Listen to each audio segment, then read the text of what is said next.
The wealthy mansion glittered with golden lights as laughter echoed through its endless halls. The millionaire James had gathered the most powerful guests in the city, and every corner of the ballroom buzzed with chatter about money, fame, and deals. James loved to entertain, but he loved even more to humiliate. He had sent an invitation to someone no one ever expected, a cleaning lady from the downtown hotel, a woman named Clara who scrubbed floors, polished glass, and carried laundry bags day and night. When James told his friends that he had invited the cleaning lady, the guests burst into laughter. They imagined her stumbling in with her mop and rag. They pictured her in her faded uniform with tired eyes and rough hands. They thought the moment she walked in would be the grandest joke of the evening, a show for their amusement. James smiled as if he had created the most clever performance, but Clara was no fool. She had heard the tone in James' voice when he handed her the invitation. He thought she would be scared or embarrassed. He thought she would never dare to appear, yet Clara felt something stronger. In her heart, she felt the weight of years of being unseen, years of her hard work passed by without thanks. She felt that this was her moment, not to hide, but to rise. The night of the party, Clara stood before the mirror in her small apartment. She had saved a dress for years, tucked away like a secret treasure. It was a deep blue gown that hugged her frame with elegance. She put on heels that clicked with confidence and jewelry she had bought piece by piece after long shifts. Though she worked as a cleaning lady, tonight she would walk into that mansion as if she belonged. When Clara entered the grand hall, silence spread like fire through the crowd. Every pair of eyes turned to her expecting a joke, but what they saw stunned them. She glided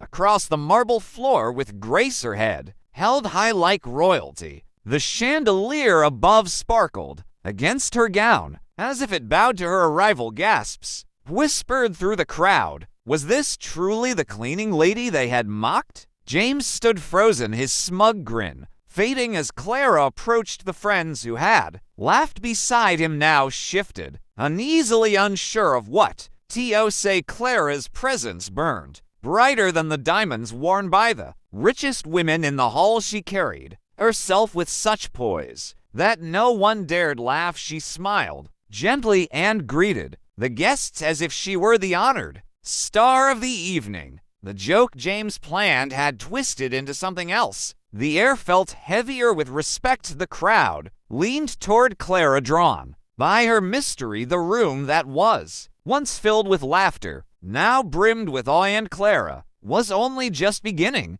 Clara accepted a glass from a passing waiter and lifted it with elegance. She thanked him with a smile that melted the air, and then turned to the stunned crowd. People who had spent fortunes on clothes and jewels found themselves strangely outshined by a woman they had dismissed moments ago. They thought she would be the lowest among them, but now it felt as though she was the highest. The wives whispered to one another, who is she really? The men glanced at James, waiting for his reaction, but James only shifted uncomfortably, his pride wounded, his power shaken. Clara walked among the guests and began to speak with them. She asked about their lives and their work, not with flattery, but with genuine curiosity. Her voice was soft yet strong. She listened with the grace of someone who had always known the value of patience. Slowly, the guests who once mocked her began to lean closer, drawn into her warmth. They shared stories, laughed softly, and forgot for a moment who she had been in their minds. Clara was weaving her presence into the room like music, and the more she shone, the smaller James felt his grand joke was crumbling in front of everyone. One woman stepped forward, a socialite known for her sharp tongue. She said, "Clara, I must ask, how did you dare to